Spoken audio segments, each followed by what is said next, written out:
Hello everyone, welcome to lesson 3.5B. I've entitled this video, Do You Believe in Miracles? This video is going to cover pages 183 to 188. Fighting for independence at sea and in the South. At sea, the Americans could do little against the powerful British Navy.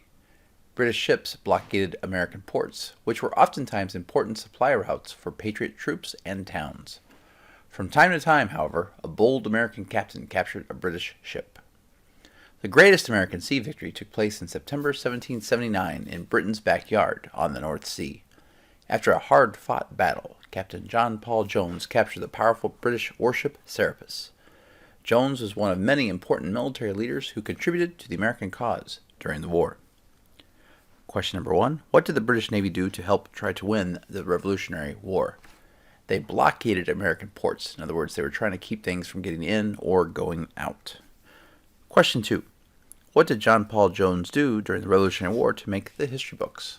He was able to win the best victory at sea against the British, and was able to capture the British warship Serapis. Battles in the South. The South became the main battleground of the war in 1778. Sir Henry Clinton, the new British commander-in-chief, knew that many Loyalists lived in the southern backcountry. He hoped that Loyalists would join the British troops.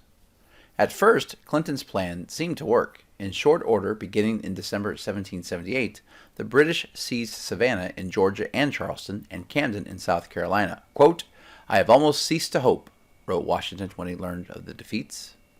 Patriots and Loyalists clash. In the Carolina backcountry, Patriots and Loyalists launched violent raids against each other. Both sides burned farms and killed civilians. After 1780, attacks by British troops and Loyalist militia became especially cruel. As a result, more settlers began to side with the Patriots. As one Loyalist admitted, quote, "Great Britain has now 100 enemies where it had one before." Question 3. Why did the British think the southern colonies would be a good target for the war? Well, they thought that because there were many Loyalists living there, so they thought it would be much easier to take that over because they had much more support there. Question 4. Why was Washington worried about the events happening in the southern colonies, where we were suffering many defeats there, and he was worried that that might be the reason we would lose the war? Question 5. How did things get nasty in the Carolina backcountry during the war? Well, both sides launched violent raids in which both farms were burned and civilians were killed. And in war, you're only supposed to be killing the troops, not civilians. So it was getting nasty on both sides of the conflict. Momentum shifts toward the Patriots. Two able American generals helped turn the tide against the Redcoats. The main British army was led by General Charles Cornwallis. In 1780, General Nathanael Greene took command of the Continental Army in the South.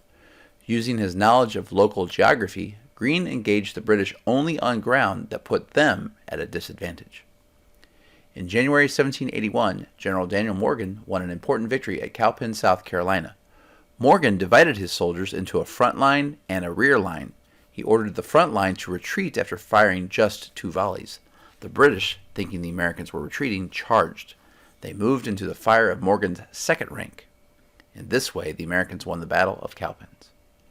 Greene and Morgan combined their armies when they fought Cornwallis at Guilford Courthouse near present-day Greensboro, North Carolina. The battle was one of the bloodiest of the war. Although the Americans retreated, the British sustained great losses. Question number 6. How did General Greene use his intelligence to help him be successful in the war?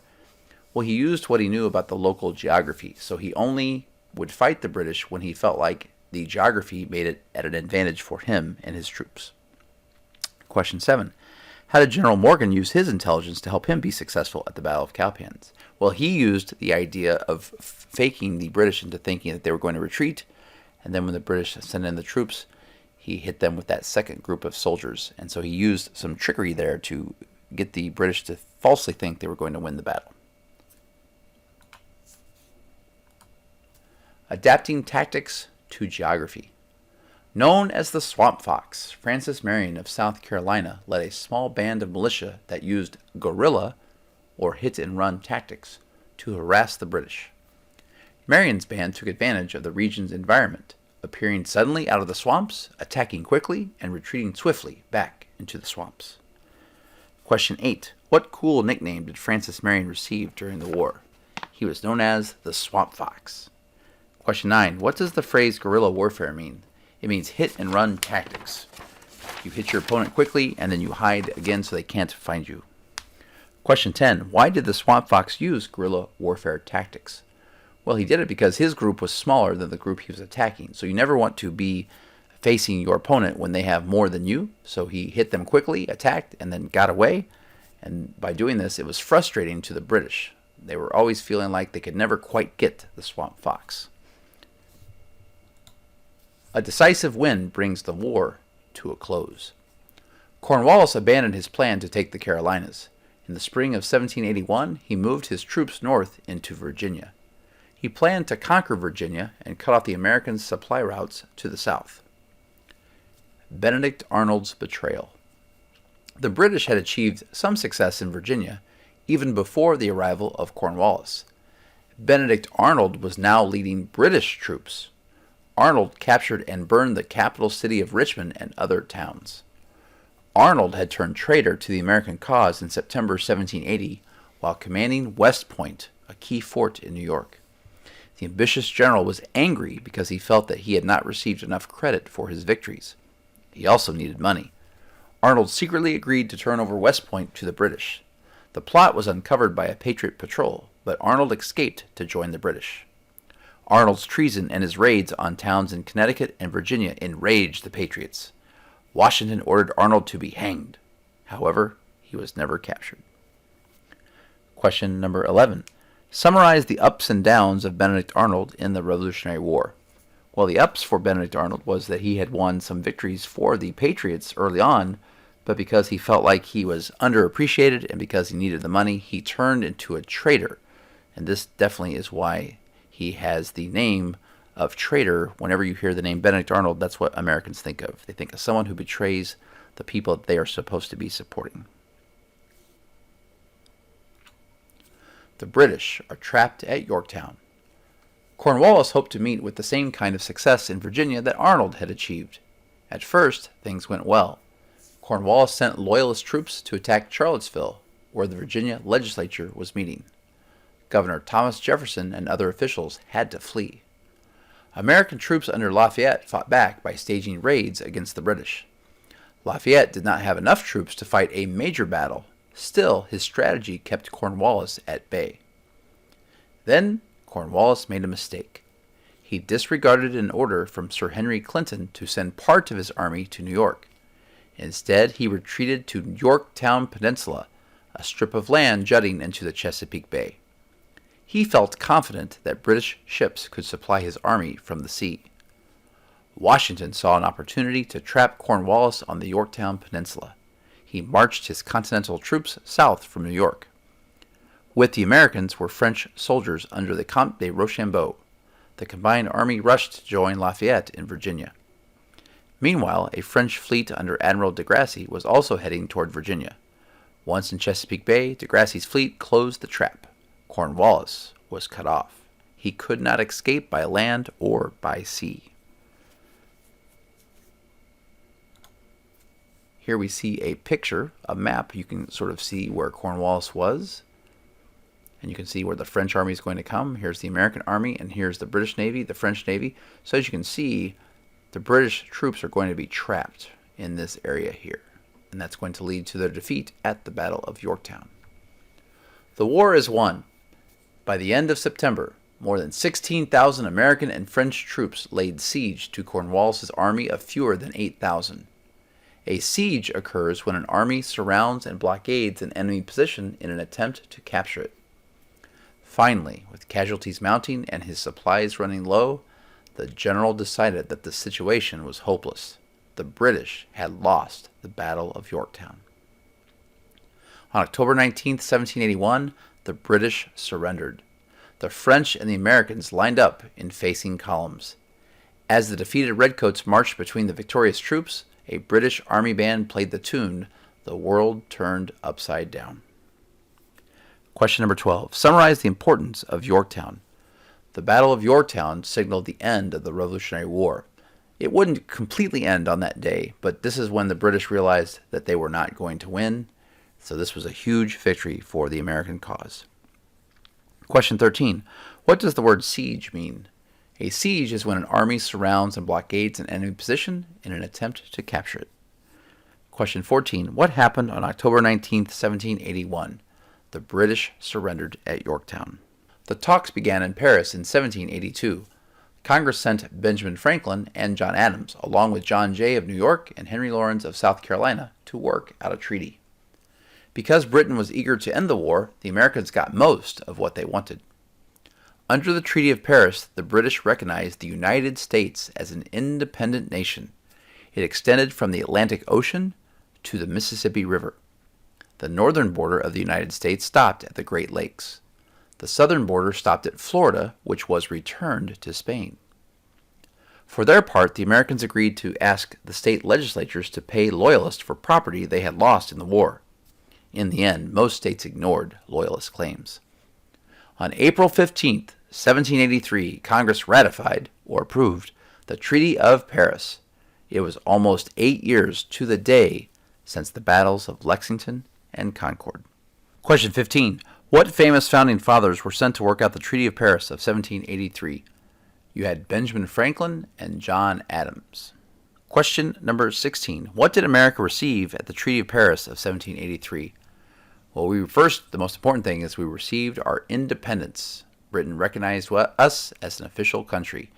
And our lines, our borders, were at the north.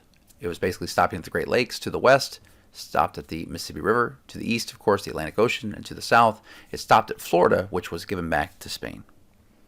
Question 17. What did Britain receive in the Treaty of Paris? Well, basically, they didn't get a lot. They were told, hey, we'll pay you back for some of the property that was taken during the war. But in the end, that really didn't happen in most cases.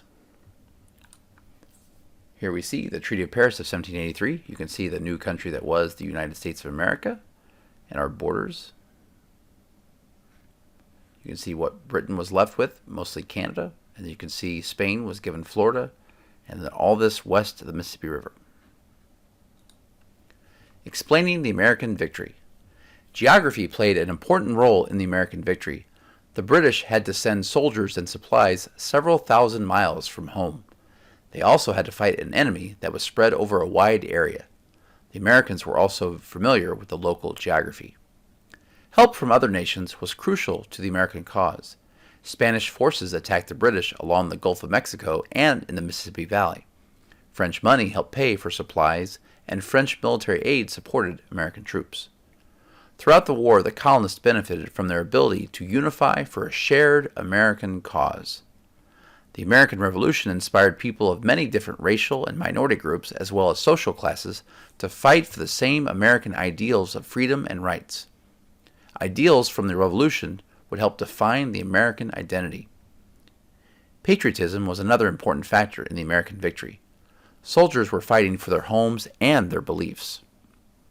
Gradually, Washington's inexperienced troops learned how to drill, how to march, and how to fight the British. Perhaps most important was Washington himself.